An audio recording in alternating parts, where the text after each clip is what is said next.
নমস্কার, সনাতন ধর্মকথা চ্যানেলে আপনাদের সবাইকে স্বাগত। আজ পৌষ মাসের 21 তারিখ মঙ্গলবার, কৃষ্ণপক্ষের তৃতীয়া তিথি।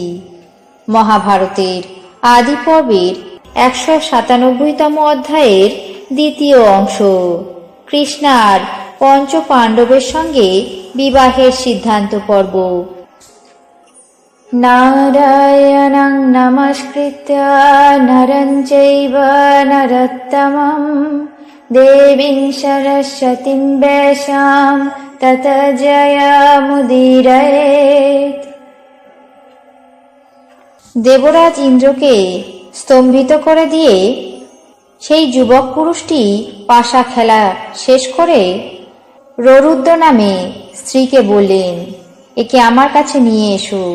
আমি একে এমন উপদেশ দেব যাতে এর শরীরে আর কোনোদিন অহংকার প্রবেশ করতে না পারে। তখন সেই স্ত্রী ইন্দ্রকে স্পর্শ করা মাত্র তার অঙ্গ প্রত্যঙ্গ সবই শিথিল হয়ে তৎক্ষণাৎ ভূমিতে পতিত হলেন। ইন্দ্রকে সেই অবস্থায় দেখে ভগবান সূর্যদেব বললেন, হে শত্রু, পুনরায় এমন কর্ম কখনো করো না। তুমি অপরিমিত বলশালী। অতএব এই পর্বত তুলে যে গর্তের মধ্যে সূর্যের মতো তেজস্বী ব্যক্তিরা বাস করছেন, তুমিও সেখানে প্রবেশ করো। দেবরাজ ইন্দ্র সেই বিবরণ অনুসরণ করে সেই গহ্বরে প্রবেশ করে সূর্যের মতো সমতুল্য অন্য চারজনকে দেখতে পেলেন। সেই চারজনকে দেখে বলতে লাগলেন, আমি কি কখনো এদের মতো হতে পারবো না? তারপর দুঃখিত মনে তাদের সঙ্গে তর্ক করতে লাগলেন। তারপর ভগবান মহাদেব ক্রুদ্ধ হয়ে নেত্র বিস্ফোরণ করে দেবরাজ ইন্দ্রকে বললেন, হে শতক্রুত, তুমি বালক স্বভাবের বশে এবং চপলতায় আমাকে অপমান করেছ। অতএব তোমাকে এই গুহার মধ্যে এখনই প্রবেশ করতে হবে। দেবরাজ ইন্দ্র মহাদেবের থেকে এমন আজ্ঞা পেয়ে ভয়ে গিরিরাজ মস্তকে বাতাসের দ্বারা অশ্বত্থ পাতার মতো কাঁপতে লাগলেন। পরে গুহার মধ্যে প্রবেশ করে হাত জোর করে মহাদেবকে নিবেদন করলেন, হে ভগবান, আজ থেকে আপনাকে এই অশেষ ভুবনের রক্ষণাবেক্ষণ করতে হবে। সেই কথা শুনে দেবাদিদেব হেসে বললেন, এই স্থান কোনো গর্বিত লোকের অধিকার নয়। পূর্বে এরাও তোমার মতো অহংকারী ছিল। অতএব এই গুহার মধ্যে প্রবেশ করে তোমরা সকলেই একসঙ্গে দিন যাপন করো।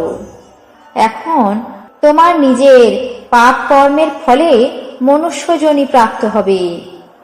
পরে জন্মান্তর গ্রহণ করে নিজের কর্মফল ভোগ করে পুনরায় ইন্দ্রলোকে গমন করবে। তোমাদের যা যা কর্তব্য তা সমস্তই আদেশ করলাম। ভগবান মহাদেবের কথা শুনে ইন্দ্রগণ বললেন, হে প্রভু, আমরা দেবলোক পরিত্যাগ করে যে স্থানে মোক্ষ অতীব দুষ্প্রাপ্য সেই নরলোকে গমন করব। কিন্তু ধর্মরাজ, পবনদেব, দেবরাজ ইন্দ্র এবং অশ্বিনী কুমারদ্বয়, আমরা কেউই যেন কোনো মানুষের গর্ভে জন্মগ্রহণ না করি। তারপর দেবরাজ ইন্দ্র পুনরায় মহাদেবকে বললেন, আমি নিজের বীর্যে এক কার্যক্ষম পুরুষের জন্ম দেব, তিনি এদের পঞ্চম হবে। ইন্দ্রের এমন প্রকার মিনতিতে সম্মত হয়ে ভগবান মহাদেব তাদের নিজ নিজের অভীষ্ট প্রদান করলেন এবং পরে সেই ক্রন্দনরতা রমণীকে তাদের ভার্যা হবার আদেশ দিলেন।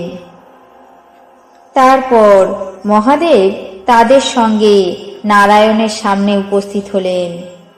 নারায়ণ মহাদেবের কাছে সমস্ত বৃত্তান্ত শুনে তার নির্দিষ্ট নিয়ম পালনের জন্য অনুমোদন করলেন। পরে ধর্ম আদি দেবগণ পৃথিবীতে জন্ম নিলেন। তারা বিদায় হলে নারায়ণ মস্তক থেকে দুটি কেশ তুলে নিলেন। তাদের মধ্যে একটি শুভ্র এবং দ্বিতীয়টি কৃষ্ণবর্ণ।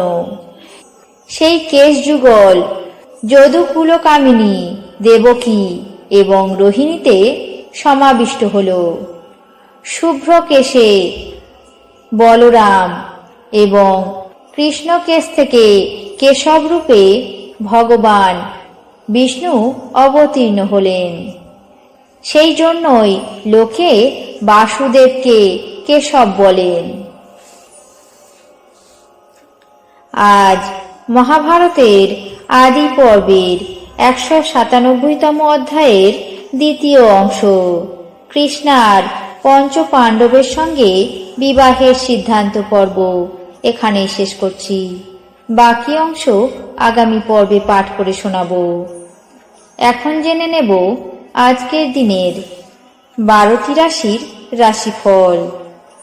মেষ, বিতৃষ্ণা, বৃষ, হতবুদ্ধি, মিথুন, ব্যভিচারে লিপ্ত, কর্কট, স্পষ্ট কথায় বিপদ, সিংহ, শান্তি বিঘ্ন, কন্যা, মিথ্যাচার, তুলা, অযথা ব্যয়, বৃশ্চিক, বাসনা পূরণ, ধনু, মানসিক ক্ষোভ, মকর, সংস্থাগত পরিবর্তন, কুম্ভ, আতঙ্কিত, মীন, উদারতা। এই ছিল আজকের দিনের 12টি রাশির রাশিফল। আপনাদের কেমন লাগলো তা অবশ্যই কমেন্ট বক্সে জানাবেন। চ্যানেলটিকে সাবস্ক্রাইব করবেন, লাইক করবেন, শেয়ার করবেন। ধন্যবাদ।